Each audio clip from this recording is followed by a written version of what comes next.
click it. All right, we're live now. Okay, something's gonna happen. Something gotta happen. All right, there you go. We got something for you guys. I don't even know. Technical difficulties. We usually do like the 15-minute in the beginning, but we're just gonna get straight to it today because I don't have a lot of time. It's my Sunday. It's supposed to be spending time with family and stuff like that. But I'm over here talking about cryptocurrency with my mustache on the internet. So yeah, it's going to be a great live stream. We have a little price prediction for Sandbox. I think it's extremely undervalued. Now, the reason why this is relevant is because they're coming out with the game Monday, 3D stuff. You know, Sandbox is the second biggest metaverse token. So I will say, though, just to be clear to you guys, most of this video is going to be about like adoption, NFT and gaming in general, Ethereum, Bitcoin, the macro cycle, as well as some warnings that I recently saw. And then at the end, we're just going to sit there and do the Sandbox price prediction. Now, also, like I was telling Eddie and Armando, that this price prediction, I'm going to do it right in front of you. So I haven't even done the math yet, but I have like kind of the math open, and you can see kind of my thought process behind it. And I think that's, again, the most valuable part, because price predictions like pretty much never come true. Like anyone that claims that they can predict the price of anything is... It's not that they're lying, but they're just trying, right? It's, at the end of the day, you're just trying. Nobody has a crystal ball. So it's more important if you understand the reasoning behind the Sandbox price prediction. Of course. Of course. But yeah, guys, do me a favor. Usually we have some more likes by this point. Can you do me a favor? Just like the video for a quick second. And of course, this live stream is brought to you by Fundamental Secrets, the greatest digital course on planet Earth. But it's not a digital course. It's more like coaching. That's the expensive part. We have coaches that make coin calls, and that's where all of my information goes before it even comes on YouTube. And right now, it just happens to be 40% off. Johnny and Marty, the guys that come on my live streams that are the consultants that get people into a course, have not slept in the past week. And yeah, tomorrow's the last day. Cyber Monday will be the last day for this discount. 40% off is the biggest discount we have ever done before. So yeah, records are going to be broken for sure. Yeah, so let's take a quick second. I'm going to answer some comments. I saw that Okie Pokey, I'm sorry. Shout out Okie Pokey. I'm sorry for getting your name wrong. I apologize, but Okie Pokey is the truest. He looked like he took a little vacation, but now he's back in full effect, so he's first to all videos. I see him right now. Where are you at? Yeah, he said he's back from vacation. What's up, guys? How you doing? Just reading some comments here. Oh, thank you for hitting that like button. I appreciate it, man. Should we be worried about UMB? Should be worried about, I mean, it depends on how much money you have, right? So like for me, I don't have a significant amount I'm holding, so I might even DCA a little bit. I mean, you should be worried about every crypto. Right now, everything's down, so don't like, people isolate it to what they hold a lot of times, and it's okay because that's your portfolio. But think about like what's going on in the whole market, right? So Bitcoin's kind of falling right now, and I think again I'm getting more aggressive. I even bought more cryptocurrency this morning. I put the official buy call on Fundamental Secrets like I always do, and you know, like they know that I've been pretty aggressive. If you guys have been watching my portfolio in recent history.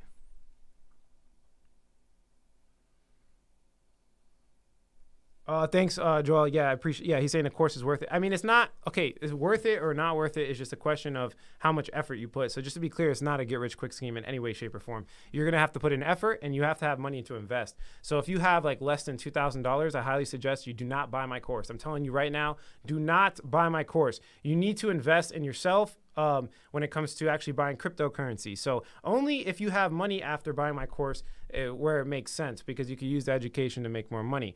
But yeah, and just to break it down briefly before we jump into the actual video, guys, coin calls, right? Research behind the coin calls. Of course, I give you my whole entire proprietary fundamental analysis strategy. My coaches are well-versed in technical analysis, better than me. So you get that. We have like 4 to 5 live Q&As a week, so you can ask questions directly. You get the point. Right? It's just, there's no such thing as a get-rich-quick scheme. All right, we got 142 people. Do me a favor, like the video. I'm getting loud. I drank my Celsius. Things are happening. I'm going to go over a lot of different things just to give you a brief breakdown of how the live stream is going to be. We got some warning signs I'm going to go over. I got Bitcoin, macroeconomic perspective, adoption news that's happening right now, NFT and gaming news. Ethereum actually has some crazy news, and it's signaling to the thesis that we've been talking about over and over again. And at the end of the video, we're going to go over a price prediction that's going to be done right in front of your face. And just to be clear, don't take these price predictions serious. It's just to see the future potential value. The most valuable part about this is seeing, how it relates to other markets, right? That's the best part about price predictions. The specificness of it is for lazy people that think that they could just like come in here, watch one YouTube video, make an investment, and it's exactly going to go to that price. Don't think like that, right? You guys are smarter than that. There's a reason why you watch my YouTube channel, because there's a lot of harsh stuff I say on here. I don't like to feed into the laziness, and most people leave for that reason. So I'm not the best when it comes by subscribers, but you guys know we try to be as accurate as possible. Let me read some comments, and then we'll jump into the topic. I smell. How do you smell me? Please tell me. I took a shower. What do you smell of roses, man? Of roses. I'm sorry. I didn't read I apologize. Jeez. I don't know how you could smell me, though. You can't smell me, though. Good morning. Everything's going well. Thank you for asking. Buy Keeper. I don't know if I want to. No, everyone keeps showing that. I think it's the same person, too. But, yeah, I don't know about that.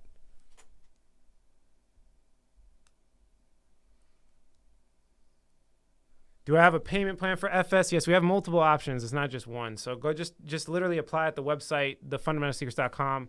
Eddie, could you drop the link in the chat box for a second, please? And then we'll jump into content. I'll stop shilling my own project. I apologize. I can't hit you guys.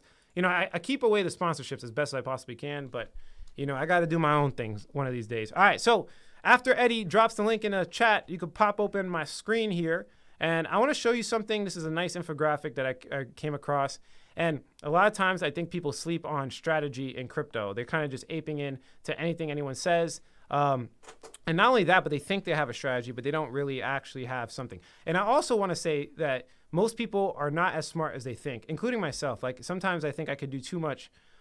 So you have to kind of check yourself. Now, there's these things called cognitive biases. Now, cognitive biases are basically these little, the best way to explain it is kind of like a blind spot in your psychology. So there's these little things that you think are true, but because it sounds good in logic, but when you look at it from like a 360 perspective, you could identify that it pointed you in the wrong direction. So there's a lot, right? There's like hundreds of cognitive biases, but I want to talk about 5 that are specific to traders. Okay, these happen consistently, and I see it in my audience a lot. And again, do me a favor, like the video for education, because too much people talk about price and the things that anyone could talk about. I could pull up CoinGecko and tell you the circulating supply. It's not that hard, but are they really hitting on value? And that's the point, right? So the first one is anchoring bias. Okay, let me just scroll down here.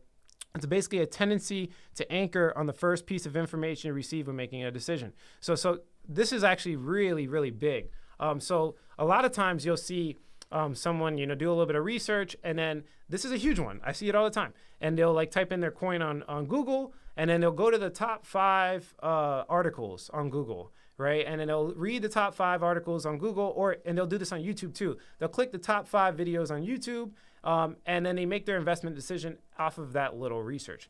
The problem with that is what you have to understand is that with every search engine on planet Earth, there's paid advertisements. There's people that pay for those spots, right? And also, there's people that have an incentive to talk good about it 99% of the time. So this is their only information, and this is usually the first information. And it ends up being very significant for people when they make these decisions. So just try not to have anchoring bias. Look for the negatives. Scroll to the second, third page. Look for hidden information, right? Dive a little bit deeper with your research, and this will kind of help you avoid anchoring bias. Let's jump to the next one, which is recency bias, a tendency to overvalue the most recent information available to us. So it's very similar to what we have on anchoring bias. I think most of this can be solved by just simply researching more, diving a little bit deeper, asking questions, right? You'll help with this, okay? I really wanted to talk about this because I see this a lot in cryptocurrency, which is bandwagon bias, okay? If you pull it up here. I know that the communities are big in crypto, and I know you can get excited because you have this camaraderie with people in the Telegram group or the Discord group. But what you have to do is get out of the groups, get out of the tribalism, right? This is really, really big. You should not be tribalistic in cryptocurrency because everybody's tribalistic. There's the whole point of cryptos, if you really think about it, I've been saying this over and over again. I said it on my Twitter. I've been saying it in recent videos. It's all about the perceived value. It's about the narrative that people adopt. It's not really about the application. It's not about, cool, shiny object feature that this, project has. These are just, I would say, very insignificant in actually buying cryptos. It's all about what people are willing to accept as a narrative is how you want to invest, right? So me looking at bandwagons, it actually allows me looking at communities actually allows me to have the strategic advantage of where I'm investing to where I think I know, or not think, but it's all speculation, but I'll make a strategy based on what I think they are going to like, right? What is this community going to like, right? And I'll base it off of narratives that have became true or big headlines, things like this, right? So I'm literally taking advantage of people, not directly, right? Trading in general is taking percentages away from other people. That's how the market works, right? When you make money, somebody loses money. That's the whole point of the market. But I can easily predict things by just simply not having bandwagon bias and understanding a lot of people are tribalistic, right? So use that to your advantage and understand that you can get caught in this for sure. And then if we just talk about this last one here that I think is very relevant, which is confirmation bias, which is sticking with information that validates your own point of view and dismissing any input that conflicts with your reasoning. And notice how all of these are kind of together because they all kind of run together, and you'll see a lot of these things happen in communities like with like-minded thought, right? They're all just kind of confirming their own bias. They're all like, okay, yeah, maybe this doesn't have this, but it has this, which is better. And like, I even see it with like this little trend on Twitter where they're like, oh, buying this coin is like buying ETH in 2016. It's just like everybody's confirming. They back it up with no data. It's just confirmation after confirmation after confirmation. It's almost smarter. I forgot the exact quote, but there was a quote by some guy. I read it like 2 days ago, and it was really smart. You should definitely surround yourself with people that don't believe in what you believe in. They have to be smart.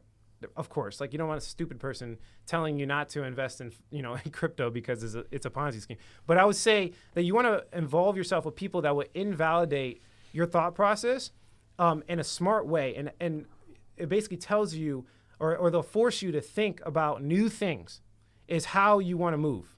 That's really, really important. So too many times people will have confirmation bias with their self. They will look at only the pros of a project, and too many times people will surround themselves with people that have confirmation bias. So it's kind of like this amplified confirmation bias with tribalistic tendencies that happen within your little group that's only relevant to you, and you're not looking at any other part of the market, okay? So it's really important that you avoid these blind spots as a trader. This is like more important than any altcoin I could tell you right now or any price prediction I could ever make. Because again, you are just a subject of your decision-making process. That's all you are, is a cluster of decisions. They say people make thousands of decisions, guys. So just pay attention to that, okay? Pay attention to how you make those decisions and avoid these blind spots. Let me answer some comments real quick, and then we'll briefly go into some news, and then we'll finish it up with the price prediction. Today's live stream is not going to be that long. It's probably going to be less than 45 minutes. So definitely do me a favor, like the video. Let's get as much engagement as possible. Let's see what they're talking about. We got Jay Frames in the chat. That was the guy we had on for the podcast. Oh, what's up, Jay Frames? How you doing, man? How you doing? His podcast, is it out yet? Or is it No, not yet. We're still working on it. He has a podcast coming out soon. If you haven't checked out our podcast, head on over to alexanderlorenzo.buzzsprout.com. It's mostly like entrepreneurship, business talk. So you get to see a little bit of a different side of me. And I think it's very insightful. So definitely head on over to the podcast. All right. Hey, towards the end of the video, we're talking about sand, I promise. Towards the end of the video, if you just stick around, have a little bit of patience, we're going to do a sand price prediction because it's about to probably go crazy, to be honest.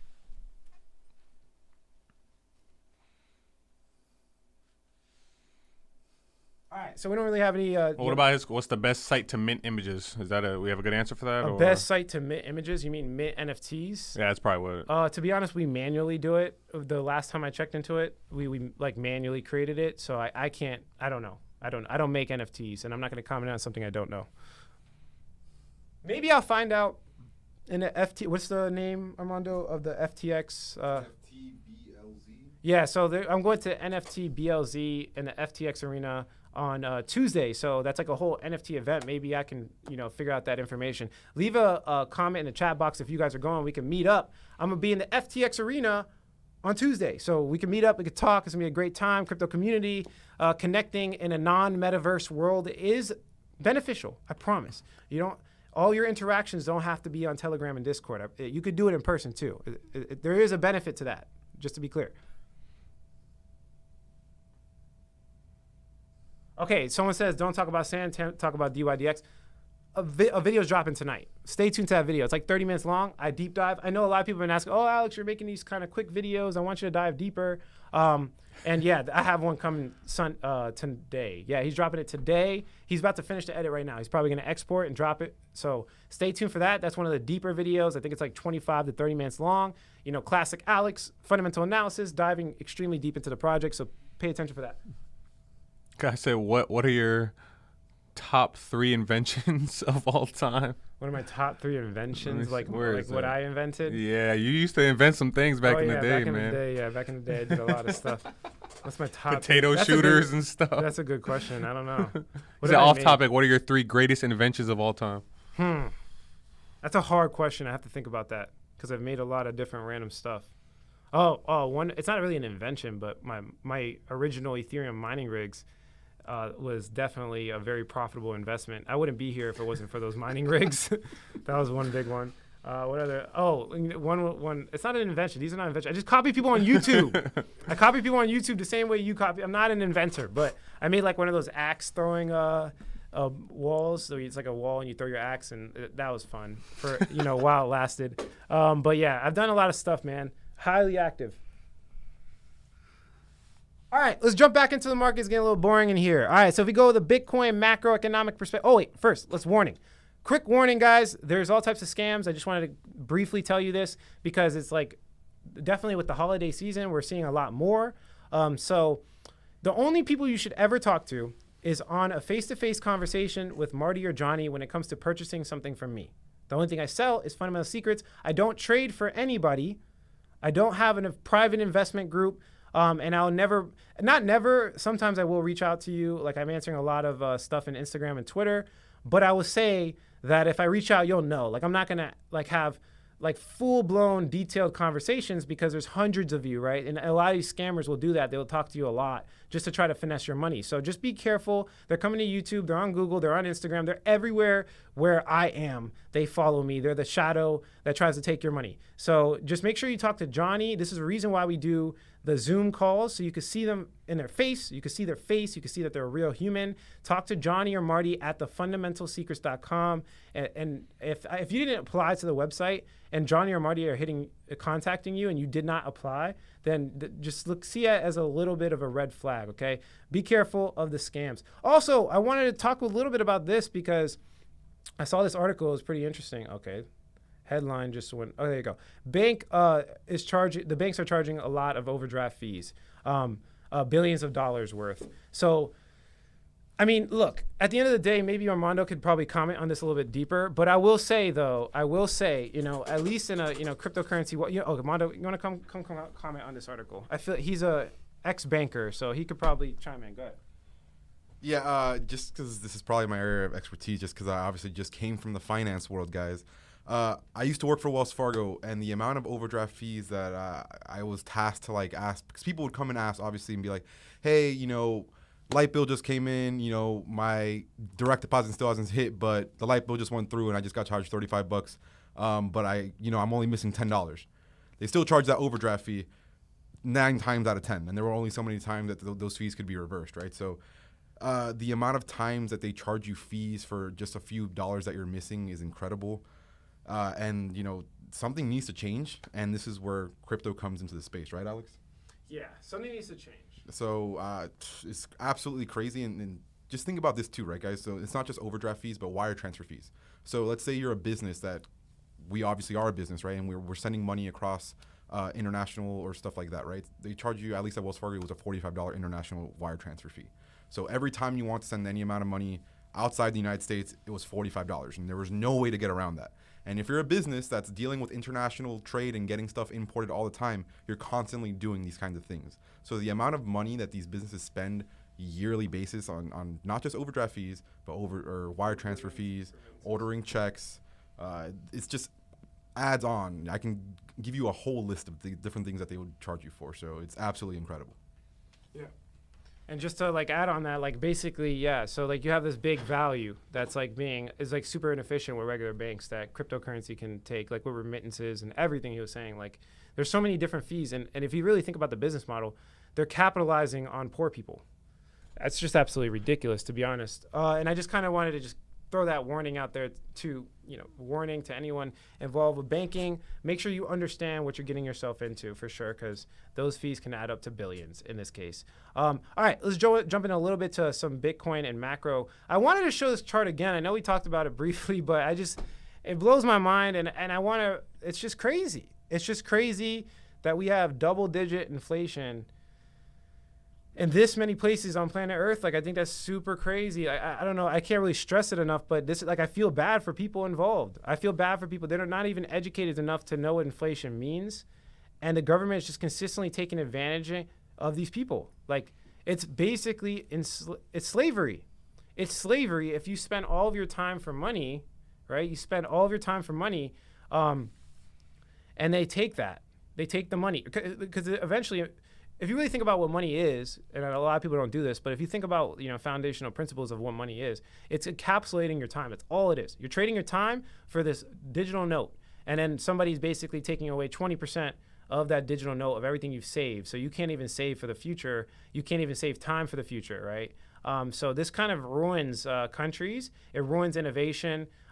It low-key enslaves people without them even knowing, which is worse than physically enslaving, in my personal opinion. And there's a huge open wide gap for anyone in cryptocurrency that can solve these problems, hence Bitcoin and DeFi. If we come over here, you can see the MV/RV ratio. Basically evaluating the relative valuation is the same as last October when Bitcoin was at 15K. So undervalued is basically what I'm trying to say. Bitcoin's probably going to 100K, and this recent FUD or this recent dip is not really that big of a deal. I'm still buying. So until this changes, I'll let you guys know, but on-chain metrics look extremely bullish and a lot of different perspectives. So pay attention to that. That's what a lot of people in the chat are saying right now is BTC's on thin ice. It's not on thin ice. They want, okay, so this is actually bringing it to the next point, right? So if we look at what's going on here, right, we're in extreme fear. So it's really funny that you guys say that, right? Because everybody's really scared, right? So pretty much every time I've purchased in extreme fear, I've made money. So whatever your first emotion is, like, you probably want to revert that, I would say. But looking from a technical analysis perspective, we haven't broken any uptrend in any way, shape, or form. It's just a healthy consolidation, and then we get this pullback, right? Scare people out of their bag, and then Bitcoin just jumps up again, breaks all-time high. I think I'm really, really confident to a point where my portfolio is reflecting that. I have more than 80% of all of my trading finance. So I have a trading account for all crypto, and 80% of it is all in cryptocurrency. So I'm only 20% fiat right now. So you could see that with my words and with my actions, I am pretty confident about Bitcoin's price and what's going on in the broader cycle macroeconomic environment. Remember, everything is going down right now. There's a lot of concerns all over the world. It's not just Bitcoin. But if there's one thing I think will bounce back the quickest is obviously the thing that was created to solve these issues, right? So, in general, people are jumping into commodities, guys. The macroeconomic environment is looking really good, guys, really good. All right. Yeah, do me a favor, like the video. Extreme fear. We're not scared, though. We're not scared. We know better. We know that at the end of the day, it's still the greatest investment opportunity of your entire existence. I promise you, of all of your family bloodline, they have never had this opportunity ever. This is a 0-to-1 invention. This is internet going to the third version of itself. And that initial internet boom has made the evaluation of all these markets, top in the world. Like, the biggest companies on planet Earth right now are tech companies, and they all are making money off the internet. And we're seeing the next version of that. So 10% dips, 20% dips, heck, even 60% dips. In the grand scheme of things, in 10 years does not matter. Even if you have to weigh it out, go get a job, make money some other way for the next cycle, at the end of the day, it's irrelevant. But of course, we're trying to cash out at the top. So I'll let you guys know. I'm trying to make as much money as possible. If we come into other news, you can see some central bank adoption news. I'm not here to read specifics because they're irrelevant. But in general, I would say that banks adopting these digital currencies, these peg digital currencies, is a great thing for cryptocurrency. Even though they want to control it, at the end of the day, they're bringing more users into crypto, which is what I like, okay? Negative or positive. People eventually are going to understand finance and understand that Bitcoin's a hedge against monetary inflation, no matter what. If we look at here, this guy's mad. El Salvador president is just DCAing and like pumping like this guy over here, bro. DC. He's a true degen. I will tell you that much. This guy is a true degen. He's just like snapping all over Twitter. He's talking smack to people that don't believe in Bitcoin. He's making a Bitcoin city. He's buying the dip, instilling confidence in all of everyone that follows him. He is a great advocate, and I think it's really funny that we could see live on Twitter billionaires arguing, and we could see, these presidents like jumping in into cryptocurrency and turning full degen. It's so funny. All right, so if we come over here, you see Germany kind of moving towards the adoption side too as well. We're seeing a lot of countries just really take this on. I'm not here to waste your time, so let's kind of move on from the specifics. More adoption news. Kazakhstan, if that's how you pronounce Russia, they're all kind of joining forces to make, cryptocurrency a thing in their country. And then I know Armando talked about this earlier, but I do have to capitalize on it a little bit. Jack Dorsey dropping TBDEX, which is this is the white paper for his potential decentralized exchange. So it's pretty much all the billionaires and people with a lot of credibility that build companies, that you currently use today, right now, are trying to get a piece of the cryptocurrency pie, like we always say. So pay attention to this adoption. Also, set this on your scope because this is pretty big. DApp Radar is a big website, and they're potentially launching their own token. So pay attention to what happens there. I just wanted to briefly update you guys on that. And we see a little bit more adoption news happening in the cities. It's not really Colorado's not that big. There's not a lot of people living in Colorado, I would say. But it's really interesting, again, adding to our speculation where I told you we're going to see city mayors all FOMOing in. And we just see more evidence of that. If we jump into the NFT and gaming industry, we talked about this, but we also see the Sandbox integration now with the digital real estate, right? We talked about Adidas, we talked about Coinbase. They're all partnering up to own digital real estate. And this is going to probably be really big for Sandbox. And towards the end of this, video, we're going to talk about Sandbox in a price prediction perspective. We see Drake, getting his album cover turned into some NFTs. I don't think it's him directly involved, but, maybe he starts to jump in. He's one of the biggest artists on planet Earth. A lot of people that he's made music with is jumping in. So that would be crazy to see Drake really start promoting cryptocurrencies. Maybe he'll come out of the dark, or maybe he already is in cryptocurrencies. It'd be foolish not to be in cryptocurrencies. Also, I wanted to point out this little article here by the Electronic Arts CEO. This is big, adding a little bit of credibility to cryptocurrencies. He's basically saying that, hey, look, this is going to be a really big industry. We want to see more digital experiences that people can own. So just adding a little bit of credibility to what's happening right now. And this will make sense when I show you the evaluation of the whole entire market in comparison to the metaverse. It will definitely make sense. And I did want to go on a little bit of a tangent here to bring people also back to reality. The metaverse is going to be great. Don't get me wrong. We're going to have a lot, but I don't know if you guys saw it. Pull it up real quick and then bring it back to my face. God develops ultra-realistic metaverse where people can talk, learn, and work. Okay, so it's obviously a joke, right? So it's a joke, but it does kind of I want you guys to really think, right? Because there is benefits to being in the real world. I think a lot of people get a little bit too hyped about cryptocurrency in general. I see too much hype around, for example, and I've seen it for a while, and trust me, I've known about decentralized autonomous organizations on an extremely philosophical, deep level. I've studied this very deep. So I'm coming from I would say knowledge, okay? I knew about DAOs 3 years ago, 4 years ago, okay? So just understand that, right? And I would say that most DAOs eventually turn out to looking like a kind of what we see now with corporations, right? So you kind of have the top 10 people, that are running the DAO, and they get incentivized the most, of course, which is similar to executives. And I want people to kind of come back to reality a little bit, right? I do want to, tell you that the current way of how the system's working, and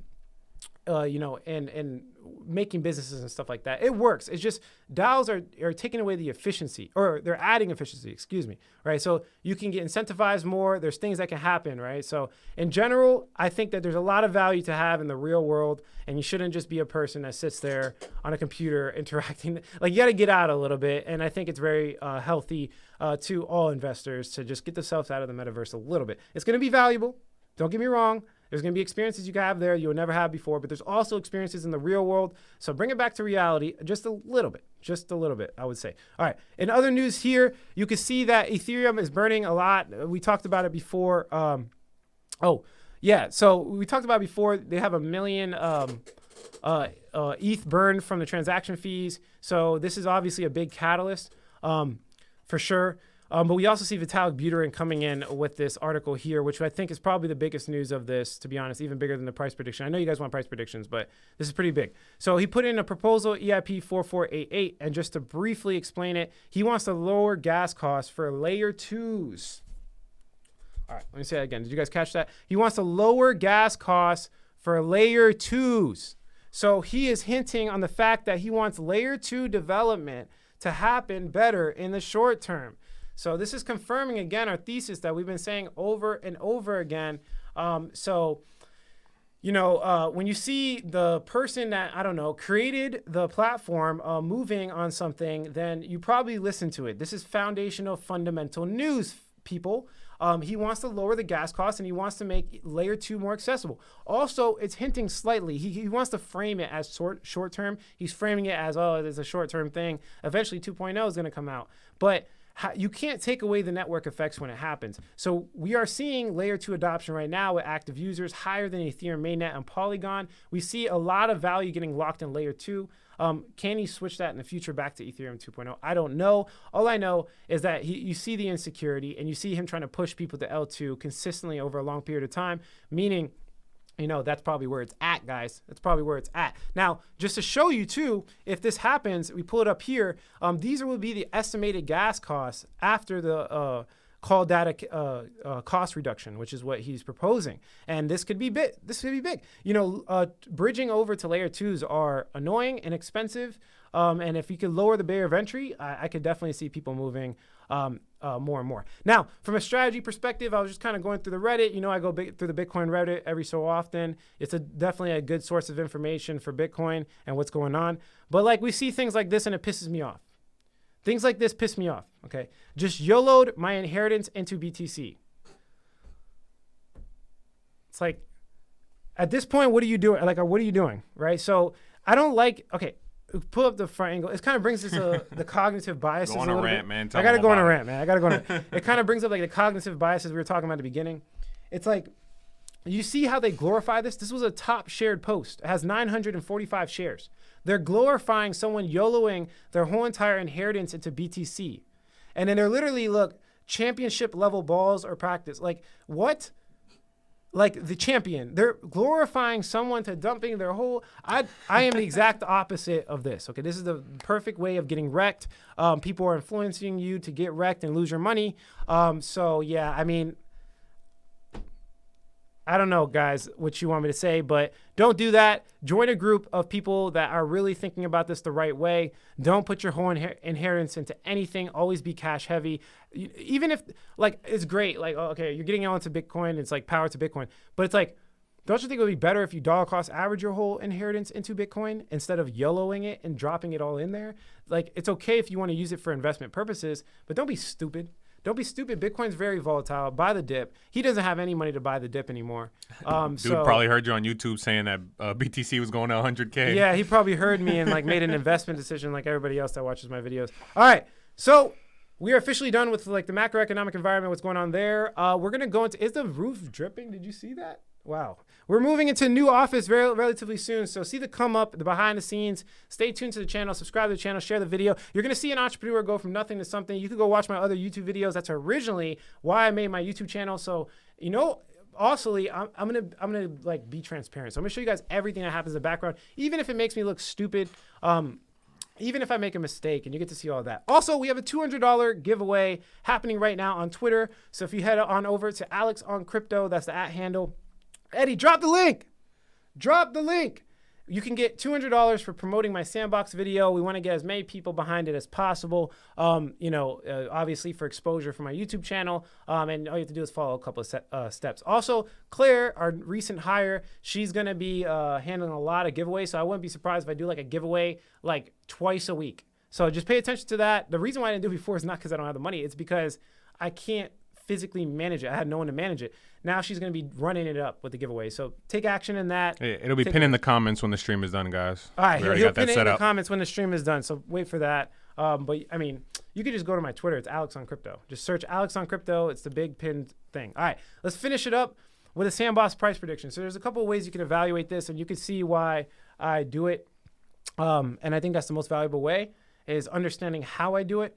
And then, from there, you can make your own decision. But if we look over here on my screen, you can see that a lot of people make predictions off of gold, which has a $10 trillion valuation. So what they do is they compare gold to the total market capitalization of all crypto, or they'll compare gold to just Bitcoin's market cap and then trickle down, exactly what their altcoin is going to be by percentages in comparison to this. And then they can make a price prediction from there. You've seen me do this in multiple videos, but I would say that with, the gaming industry, we can have a little bit of different valuation. So you can see here, global video game market from 2020 to 2025.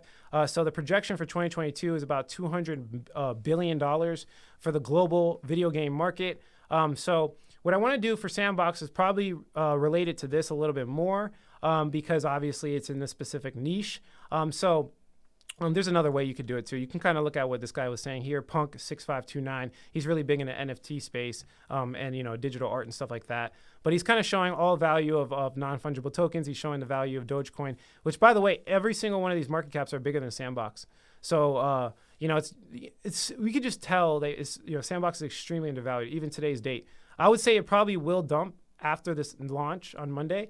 But I will also say that it's still undervalued even after that in a long-term perspective. So if we look at Sandbox, we can see that it has a market cap of about $6.2 billion. And then what I want to do is look at all play-to-earn coins, because this has gotten the most appreciation in recent history. And obviously Sandbox is number 2, right behind Axie Infinity. Axie Infinity is looking at about $8 billion market cap. And if you look right here, you can see that the total market cap of all play-to-earn type cryptocurrencies are 33.8 billion. Let's just, obviously bring it to 34 billion, and we can crunch some numbers here.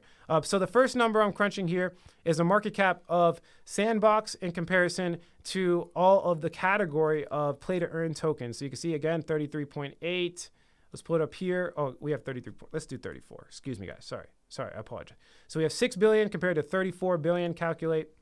We have a 17.6%. So literally, Sandbox has 17.6% of the entire play-to-earn market. Okay, so that's really important for our price prediction. And then if we look a little bit further, right, we'll look at the second percentage here. I want to look at the whole entire gaming industry, right? So we have this 34 billion that comes from the whole entire category of play-to-earn tokens in comparison to the $200 billion projection that we got here from Statistica right here in 2022. We have about $200 billion, you can see right there. So we can see the percentage of what's going on there, and we have about another 17%. So, that being said, you can basically figure out how big the market is in comparison to its potential, is what I'm saying. And you can see it's extremely undervalued. I think it's very, very undervalued. So let's say hypothetically, I think it's very likely, considering how many people are jumping in. Let's say maybe in a year from now or whatever the case is, we get about 30%. What do you guys think? You think that's good? You guys think 30% is good? See, it's like all about, what I do is I make up multiple numbers based on logic, right? I'll think of multiple numbers, and then I'll kind of like piggyback and see like what Sandbox's token would be in comparison to that, right? So for example, we have a $200 billion market cap. So if all of the metaverse tokens get to about 50%, right, it would be $100 billion. So if all these play to earn tokens was $100 billion, how much would Sandbox be? What's 17% of $100 billion? That's 17 billion. Easy math. And then if we bring up where it's at right now, we're at 6 billion. So you could see a double or potential triple if Sandbox stays in its current position relative to the other play to earn market. Okay, so you see a double or triple for Sandbox. Although I think that's very conservative, very, very conservative. I also think that Sandbox has superior tech over Axie Infinity. So I also think it's probably going to move up in dominance in the play to earn category specifically. So we could probably see maybe one more multiple, considering the market cap, if we look very briefly, is not too far off, right? So we have like a 6 million or 6 billion and an $8 billion market cap. So maybe Sandbox triples is very, very realistic. Now, this can get out of hand, right? Because we're looking at just, the gaming industry, video game markets. You guys know play to earn is much bigger than that. There's metaverse. There's going to be so many. It's not just gaming that's going to be adopted by metaverse, if that makes sense. There's so much more to it. There's experiences. There's like we were talking about in the Sandbox video, there's quests. There's like, for example, digital meetings that you could have. You could get on Zoom with like a real life person. There's like just so many industries that will take this. So this is like, I would say I'm evaluating it at like a very low. This is like a very low evaluation, very realistic, if that makes sense. And then we can even like bump it up a little bit, and I can say, okay, what if there's a 200 billion? What if like Metaverse and Play to Earn takes over the whole entire gaming industry? This will be potentially in 2022 a $200 billion evaluation for all of those, and then we just double it. It's as simple as that. So if we have a 3x, then we'll see maybe a 4x, 5x, right? But these are very possible. And you have to understand too that I'm undershooting. I would say I'm really, really undershooting for the potential price of Sandbox. And I would say I'm undershooting for the whole entire Play to Earn metaverse. All right, let me see what you guys got in the comment section for briefly. And notice how it's really about the thought process behind it, guys. So I can dive deeper. I can get like really specific. I didn't have enough time this morning because I've been nonstop making videos and I have a lot of things going on in the background. But I would say that I would probably pull up more statistics from different industries, see their combined market cap, and start comparing and contrasting, seeing the specific use cases of the metaverse, the most likely adoption use cases, and then I would be finding, these different industries that, the metaverse can disrupt, and making my evaluation from there. So I would say the 5x, the 3 to 5x is definitely on the lower end of the spectrum. I think a 3x is pretty. I think a 3x is like, for Sandbox, is like saying Bitcoin's going to hit 100K, basically, if that makes sense.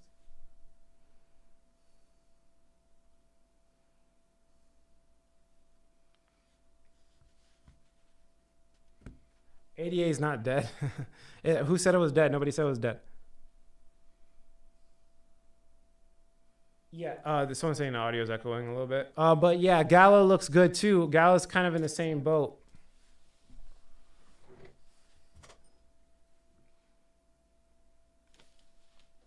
Yeah, when ADA starts coming out with some real adoption and some dexes, I'll start like jumping back into. All right, guys, we're ending up the live stream very soon. If you could just do me a huge favor, enter the giveaway on my Twitter, Alex on Crypto. We have new podcasts every Thursday, alexanderlorenzo.buzzsprout.com. Head on over, check out the entrepreneurship side to the business. Also, of course, we're doing Fundamental Secrets for 40% off right now, and it's ending tomorrow. I think we're going to do 2 live streams tomorrow. We'll see what's up. But Cyber Monday is tomorrow, so take advantage of the discount. It's really going to end tomorrow, and I won't do it for a long period of time, so take advantage of that. Marty and Johnny are really, really booked, so try to get in early, guys. Any other announcements? No, we got the $200 giveaway. Got the podcast. We got the giveaway. Yeah. We'll be at the FTX Arena. We'll be at the FTX Arena. Let me know if you guys want to network. Probably live stream from there. Yeah, we're doing a lot of live streams. We'll do a live stream there too, because you guys we're getting a lot of positive reinforcement. Armando's going to be making some more videos too, some coin reviews. He has different perspectives in the market than I do, so you get like multiple perspectives. So yeah, a lot's coming to the YouTube channel. I have things in the background. January 1st, I keep talking about this day because it's going to be the greatest thing I've ever done in my life, and I'm not underestimating that. I've spent the most money and spent the most time on this one thing that's about to happen in January 1st than anything I've ever done in my life. And that's true. So just pay attention to what's going on there. Big stuff happening. We're getting more active, hiring more people, moving into a new office. So you guys will see the whole background to that. So definitely subscribe to the channel. Let me answer some questions, and then we're going to conclude the live stream.